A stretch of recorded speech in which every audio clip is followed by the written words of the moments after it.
Ve zdravotnictví se snadno ztratíte. Máte obtíže, ale nevíte, kam s nimi zajít. Nevíte, jak mluvit s lékařem, jak mu vysvětlit, co vás trápí, nebo se zeptat na to, čemu nerozumíte. Často jen sedíte, posloucháte, přikyvujete a máte pocit, že nemáte na výběr. Dostáváte výsledky, zprávy, doporučení, ale místo jistoty přichází další otázky. Jako lékařky se zkušenostmi z nemocnice i ambulance jsme tohle viděli nesčetněkrát. Pacienti, kteří přišli na špatné místo nebo ve špatný čas. Pacienti, kteří nerozuměli, proč jdou na operaci. Pacienti, kteří se báli vyšetření, jen proto, že nevěděli, co je čeká.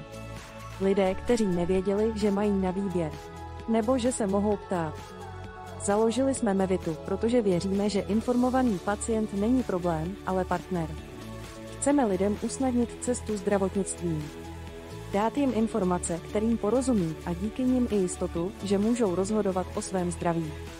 V Mevitě tvoříme praktická a srozumitelná videa, které vám pomohou vyznat se ve zdravotním systému, lépe porozumět svému zdraví a dělat rozhodnutí, která jsou správná pro vás. Díky našemu kurzu získáte větší klid, lepší přehled a silnější hlas ve chvílích, kdy to nejvíc potřebujete.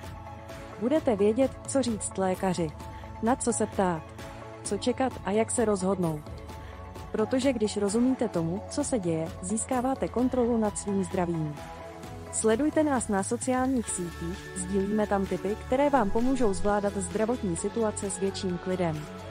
A pokud to chcete vzít do vlastních rukou naplno, začněte s naším kurzem. Získáte nejen videa, ale i praktické taháky ke stažení. Vše srozumitelně, krok za krokem. Rozumím. Rozhoduji. Mevita.